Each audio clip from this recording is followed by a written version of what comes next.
What's going on, guys?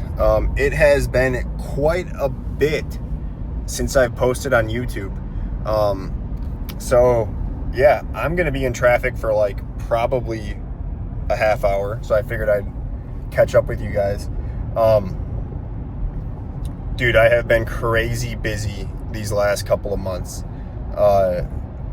Basically since like December, it's been crazy. So for those of you who are brand new here, I guess I'm just gonna basically have to like start from the top with this entire story time.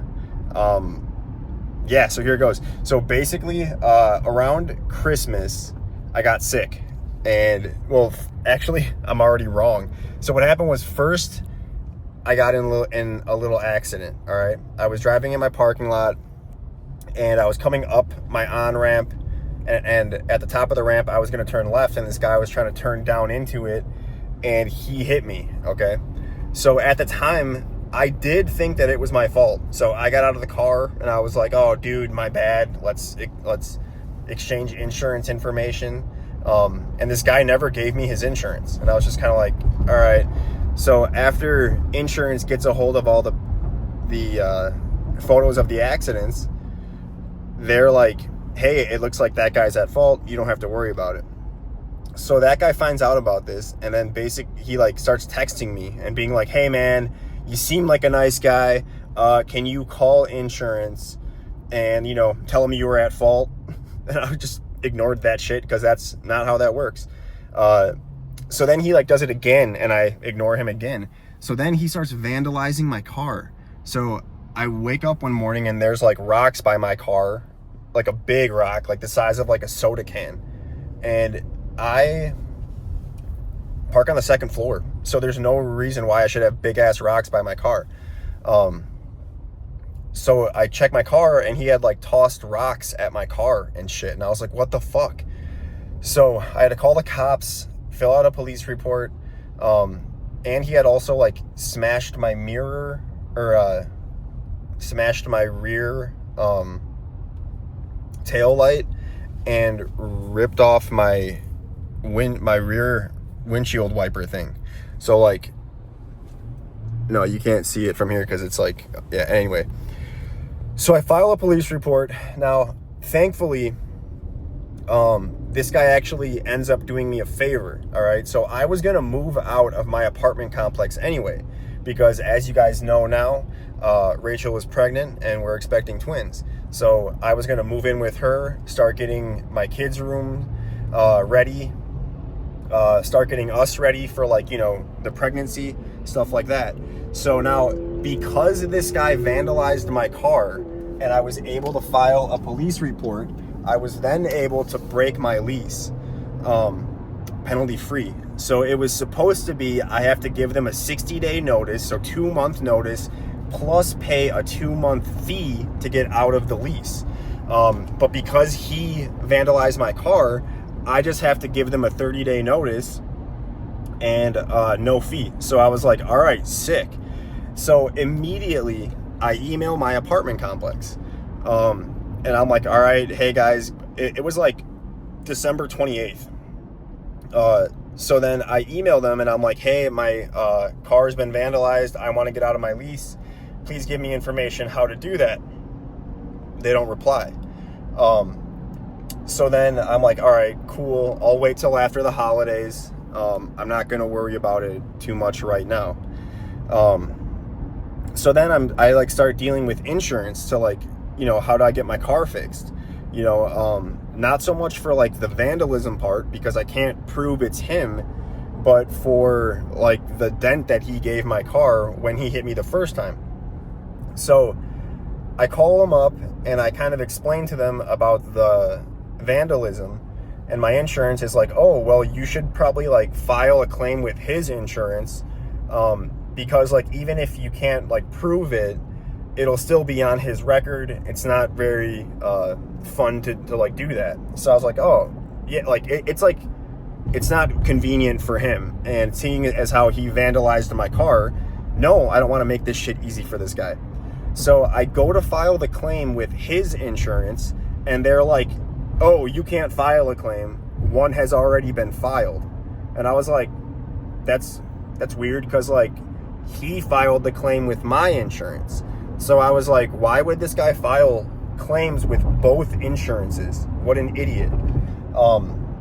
So I tracked down his insurance, like customer service, call them up. I'm on hold for like 2 fucking hours. Finally get a hold of them, and they're like, oh yeah, who are you? And I was like, the other person in the accident. Why have I not been contacted? Why is there already a claim filed for this? Like, what's going on? And they're like, we don't have you on here at all. And I'm like, what? And so what I think happened was he filed a claim with my insurance, found out that he was at fault. So then he went to his insurance, filed a second claim, and said something like, oh yeah, I just came out of my apartment and my car was hit. Like, so he potentially may have filed a fraudulent claim. Because it's for such a small amount, to be honest, I don't think his insurance is like gonna like go for him like legally. But you know, I'm still gonna kind of follow through with that.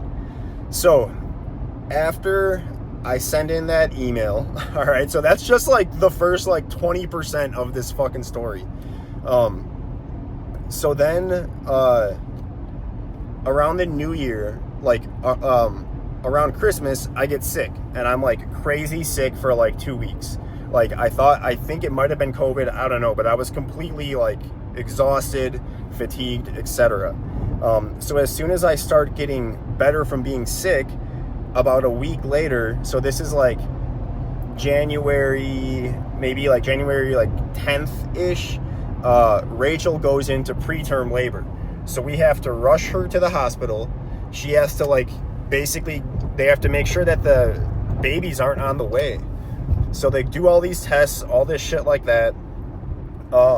Because there was the chance, you know, because it's twins, and there's a chance that they were on the way, they wanted to give her this shot, which is basically like a shot that's going to like help the twins' lungs grow, so that if they do come out early, they are able to like grow and breathe and, you know, live. So because of that shot, she has to stay in the hospital for like 3 days. So during these 3 days, I'm sitting there like, I spent as much time as I possibly could with her, but then I had to rush back, go take care of Ro, go take care of her dogs, get food for her and I if we wanted anything other than hospital food that night. And then I still had to like, you know, try to make content and try to, you know, do stuff like this. So those 3 days were crazy. So after we finally get home from the hospital, I haven't heard back. So now we're talking about like mid-January, like January 15th-ish now. I haven't heard back from my apartment complex. So I don't know if I've got the green light to move out at the end of the month. So I'm just like, okay, so I need to send a letter via certified mail that basically just like lets them know, hey, I am moving out. So like, that's what I did. I sent a letter that basically said, hey, I am moving out. I tried to contact you guys on the 28th. I tried to contact you guys again on January 3rd. I've received no response. Here's the police report numbers. Here's photos of the damages that I've incurred while living here, even though it's supposed to be in a security, like, it's supposed to be a coded system to get into where I park. So I don't know how the fuck my car is getting vandalized by anyone other than a tenant. So yeah, I was fucking pissed. So I finally send them that letter via certified mail, and that was like January 20th. So then January 20th rolls around, and or like January like 21st, you know, and I realized like, okay, great. Now that I've sent that letter that says I'm going to be moving out at the end of the month, I got to fucking move out at the end of the month. So now I have a week to like, because like I've been so busy those last few weeks those first few weeks in January that I didn't get everything's packed up. So now I've got a week to like pack up all my shit, move, organize everything, get myself, like all of my stuff, moved into Rachel's in a way that doesn't fucking make her lose her shit because she's pregnant and she can't help me move anything now after the preterm labor. Everything's very sensitive and she could go into labor at any time. So they put her on this medication to help her stop her contractions when she has them. So I get all of that done, and then during during January, we were supposed to go to Wisconsin to have a baby shower, but because of the preterm labor, we couldn't go. So as soon as I move into Rachel's, we start getting like tons and tons of packages from the baby shower. So there's all my stuff that I've moved in boxes, and there's all this baby shower stuff. So the house was a mess. But so then on the last day of January, I go to my apartment complex and I go to turn in like my parking pass and like shit like that. And this fucking guy, like, who I've dealt with the entire time, I'm like, hey, what's up, dude? I'm gonna move out today. And he's like, you're moving out today? And I was like, yeah, man. I sent a letter. And then he's like, you sent that letter? And I was like, yeah. And then he's like, oh, so we just received that letter yesterday. And so I'm in there on January 31st. And I'm like, so you received it yesterday on the 30th? And he's like, yeah. And I was like, okay, well, did you read it? And he's like, no, I just sent it right to our lawyer. And I was like, okay, well, I'm going to be moving out at the end of this month. And in that letter, it states why I know that I can, you know. And he's like, okay. And I was like, yeah, so I checked yesterday and I don't owe anything. So can you just like double check to make sure that I'm all squared up, you know, that I don't owe you guys rent or anything like that? And he's like, yeah, hang on. And he checks and he's like, okay, so you owe us rent until February 23rd. And I was like, till February 23rd, why? If you just received the letter yesterday, the 30th, why is it dated through the 23rd then? That clearly indicates that you've received the letter on the 23rd. And so he's like, well, you know, it's just like our system like requires like a 30-day notice. And I was like, I tried to email you guys on the 28th. And in that email, it states that I've been getting vandalized. I've got someone harassing me. So you guys didn't get back to me. So I told you guys I was moving out. And then he's like, oh, well, yeah, I just passed it on to our lawyer. And I was like, okay, well, like, I'm pretty sure I can cancel the lease with that. And he's like, well, I don't know. And I'm like, the police have told me that that's all you need to cancel a lease, is that when someone is harassing you and vandalizing your car and stuff. And he says something like, well, we're an NACA association, like a National Apartment Complex Association or something like that. So our leases are different than what most leases are. So the cops don't know our lease. And I was like, okay, man, tell you what, I'm not paying shit today. You guys have my info. You've got my phone number. So have your lawyer contact me and we'll go to court for the rent till the 23rd. And he was like, okay. So I just turned all that shit in, and he didn't, like, I haven't heard from them since. It's been a month.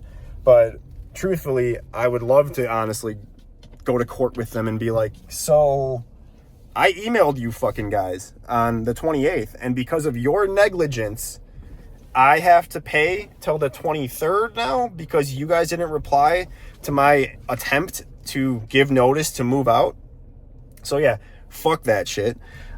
Speaking of court, because I can't really prove that guy vandalized my car, I have to basically, like, what I'm gonna do, like, the most that I can do is what's called a I think it's called an injunction for harassment. And so after like dealing with all this insurance shit with this guy, I found out some of his info. He's a realtor. And I've been told through the grapevine, if I file this injunction for harassment, even though it might not stick and it might not like be on his record forever, the fact that it was attempted should cause him to lose his license. his realtor's license. So what I'm going to do, like, I'm definitely going to do that. And when I go file it, I'm like, I have to basically like fill out this report online and then go talk to a judge and like plead my case as to why I think this is needed. I'm going to say, hey man, this guy harassed me. He vandalized my car over a fender bender. I worry that when he gets found out that his second insurance attempt is fraud and he gets in trouble, I just want to have this safety net because, like, you know, I've got girls on the way. I've got kids on the way. I just want to make sure that my family is safe, you know? I'm going to play it off like that, and hopefully the judge will be like, yeah, I completely understand, man. I've got kids myself. And so, yeah, I want to try to fuck this guy that way. So, yeah, that has been the last 2 months. And then on top of that, in the last month, I had to get the girls' room ready. So I had to paint that room. I had to put all the furniture together. I had to organize it. Don't get me wrong. It has not been all me, you know, like Rachel and her brother has helped too, and his wife. But yeah, it has been an absolutely crazy 2 weeks.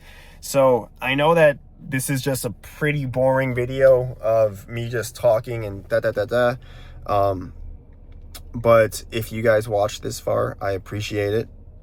Thank you for watching. I just got home, so I'm just gonna go ahead and probably end the video here. Make sure that you share this to everyone that you know. Everyone is gonna want to see this video. Make sure you like and comment and subscribe and all that shit. You know, I have to say it because just in case you forget, you know. But yeah, thank you for watching this far, and I will catch you guys later.